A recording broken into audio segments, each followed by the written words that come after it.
You've probably seen agents like Hermes Agent or OpenClaw do real work inside of repos and coding tools. And if you've wondered how you could do something like that yourself, not just a chatbot, but an agent that can actually operate close to the work, then this video is for you. I've been building Emma, my Mastra-based agent, for a while now, and one of the things I most wanted was for her to help delegate and supervise coding tasks on her own, in real projects. Getting there meant getting serious about ACP. Welcome. My name is Damien, and I've been a software engineer for over 15 years. And on this channel, I like to share what I've been learning building with AI. In this video, I'm going to explain what ACP is in its plain English, show you how it shows up in tools like Hermes Agent and OpenClaw, and walk you through how I use it in Emma to give her genuine repo-capable behavior inside of Mastra. This week's video is brought to you by Mastra, the modern TypeScript framework for AI-powered applications and agents. So in this video, here's what we're going to cover. 1. What ACP is in plain English, without turning this into a protocol deep dive. 2. What tools like Hermes Agent and OpenClaw actually show us about this space, and what we can take from them without overreading. 3. How I wired up ACP in Emma so she can move from answering questions into actually executing on problems. So let's get into it. So what is ACP? The cleanest way I can describe it is ACP is to coding agents what LSP was to language tooling. LSP standardized the layer between editors and language servers so that editors and language tools could evolve independently. ACP does the same thing, but for coding agents. It standardizes how a client or editor talks to an agent. What that means practically is that tools like Hermes Agent and OpenClaw implement ACP so that editors and other clients can talk to them through a standard interface, the same interface that we're going to use to wire up Emma into Claude Code. In Mastra specifically, you get 2 ways to wire this up. You can use ACP as a tool, meaning Emma decides when to invoke Claude Code based on context, or you can use it as a subagent, where Emma delegates directly and Claude Code stays alive across calls, keeping session context. For the use case I described earlier, we're going to use the tool version.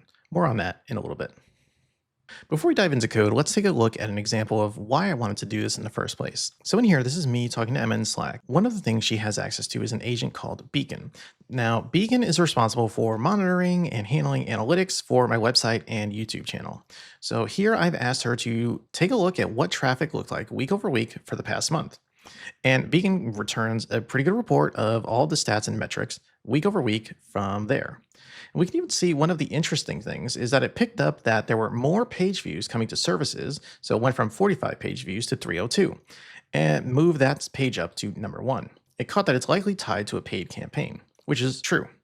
So I confirmed that, but also mentioned that, you know what, I didn't actually see any conversions. I'm testing out just a small set of ads, but I wanted to kind of see how it performed. So with that in mind, it's gone through and started analyzing some of the context. We can see that it pulled out a task using the task list. So Mastra recently released a task list feature, giving your agent the ability to kind of break down complex features or complex problems into more than one task and kind of iterate into it using a task list. If you're interested in learning more about that, let me know in the comments below and I can make a video on that in the future. Now, we can see that as it did some of this research, that it found a few other pieces of like noting that there were some clicks to the CTA, but then after that, kind of the analytics kind of trailed off, and it's not sure why maybe some of that was happening. And so it asked me if it wanted me to pull an intelligence report on services. And so I said, yes, please do. So one of the things that Emma has access to is the actual repo itself, so in her workspace. So she can actually go through and read the files, which she's doing as part of this task, and looking at all of the content. So this gives her the ability to kind of ground any suggestions she comes up with, taking a look at the analytics and comparing it to the actual implementations in the page, coming together and being able to actually put together useful suggestions on what we might want to do to improve some of these things. And so we can see a pretty detailed report of some issues that it found. One of them is that it's noting that there's no booking completed event, which is, and what the impact is, that there's some Calicom modal issues that are depending and could be getting interfered with by ad blockers and things like that. So from there, I asked her to put together an edit plan for this. And so again, broke that up into a task and came up with a pretty lengthy suggestion of what to do. So again, all of this is grounded in the code itself. Right now, we're not delegating to Claude Code or anything. She's just going through and looking through the content itself through the workspace. So she has all of that access. So theoretically here, she'd be able to kind of, I could send her off to make some of these changes. But what I want to do now is take this plan and have her delegate it to a true coding agent. So in this case, Claude Code. My website repo is fully configured with Claude Code, so Claude MD, different agent skills to kind of maintain and help operate within that workspace.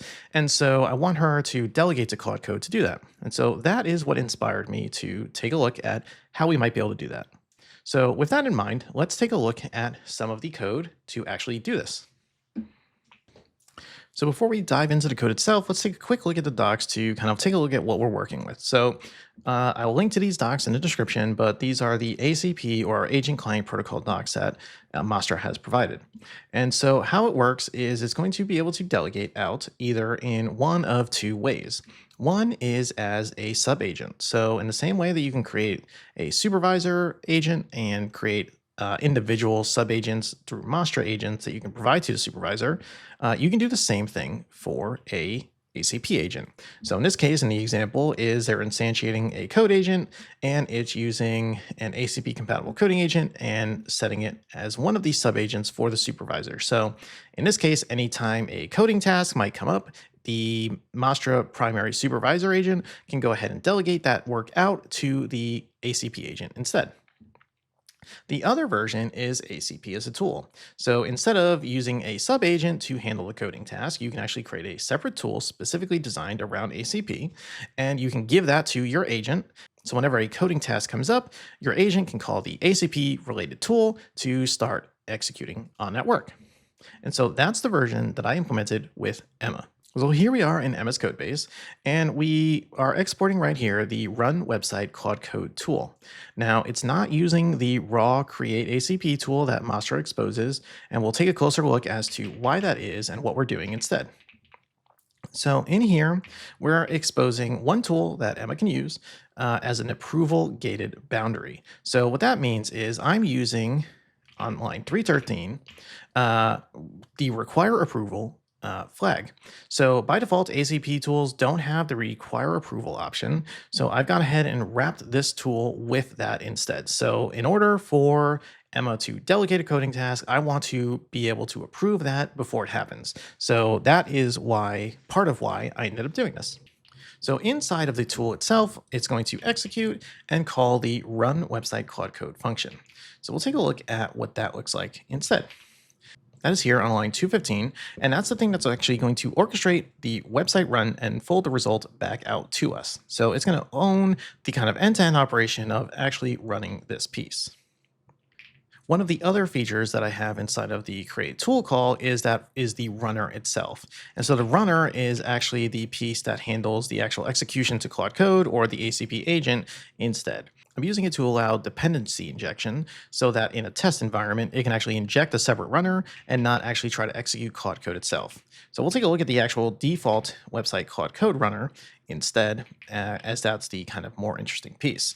So we can see inside of it, we have a create website Claude Code ACP tool, and then we end up calling execute on it and returning that result back. So we execute the raw or core ACP tool that was created. Inside of here is where the actual tool gets instantiated. So again, you can inject the current repo directory or pass in the default. So default is where on the workspace, the website repo is available.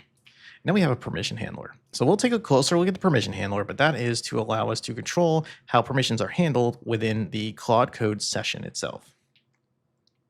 So here's where we actually call the create ACP tool.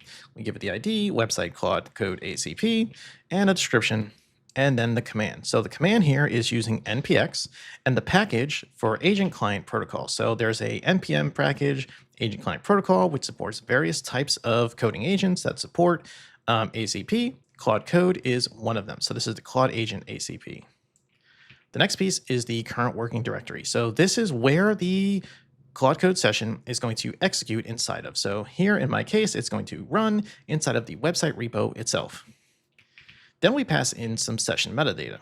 So here is where we pass in Claude Code options, extra args. And the reason we're doing this is specifically to pass in the Worktree argument with no value. So that's equivalent to calling Claude --Worktree for us. And what that does, if you're unfamiliar, is it will start up the Claude Code session inside of its own work tree so that all the work is separate from the main clone of the application. So super useful, especially if I have maybe Emma delegating multiple projects or multiple work at one time. They're not going to have colliding with one another. Or if I'm working inside of a Claude Code session in the website and Emma is at the same time, we're both working in separate isolated work trees instead. And so that is what the Worktree flag is here. Next, we have persist session, and we're setting it to false. So by default, persist session is actually set to true. And what this means is when we set it to false, that it's going to stop the ACP process once the prompt is complete. So in my case, once Claude is done with whatever task I've given it, I want the ACP process to shut itself down. And so that's what's going to happen here.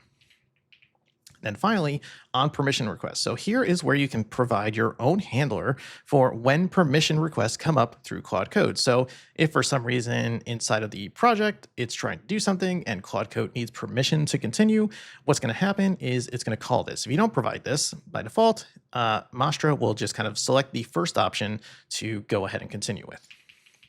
So what's happening here is we are going to take a look and see what we're doing. So what I've done is I check for block transport actions. So we have basically a first set of checks to make sure that Claude Code's not trying to do something destructive. And if it is, we're going to reject that request out the gate. So you can see we're checking for things like deploy, production, publish, netlify, things like that, RM, RF, anything like that that is dangerous so that we can go ahead and make sure that we reject it.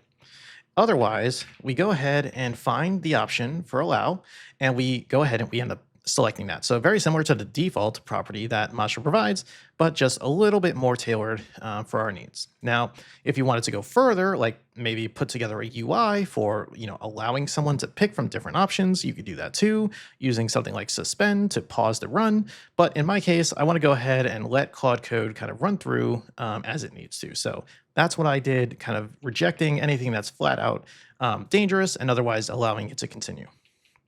And so then we just return back the outcome and the option. And so that is, in the end, how you expose ACP to an agent. So let's take a closer look at it in action and see what we get. So back in Slack, after I implemented ACP for Emma using Claude Code, I've gone ahead and I had asked Emma to instruct Claude Code to open a PR for the changes that she described. So she came up with that great plan for all the improvements we can maybe make to the website, and I want her to go ahead and have that executed. And so we can see that when it ran, we had the requesting approval. So that's that piece where I wrap that tool and set require approval true. And once I approved that task, we can see that it went out and also did the work. And so at the end, it reported all 3 changes are done. It reported back a pull request that was opened. It gave me a summary of what was changed and the verification that was done. So this was all delegated out to Claude Code to run this process for me. And it did all of those changes. So here's all the things that it did. And Emma powered it all. She managed the interface with Claude Code and delegated that work out. So that's everything. Emma connected to Google Analytics, identified opportunities for improvement, and then delegated that work to Claude Code through ACP. The whole loop was in Slack. If you want to go deeper on any of this, I write about exactly this thing in my newsletter, Practical AI, where I share about what I'm actually building and learning as a practitioner. I'll leave a link in the description. And if you found this video useful, please give it a like and subscribe. I put out content like this every week. Thanks for watching, and I'll see you in the next one.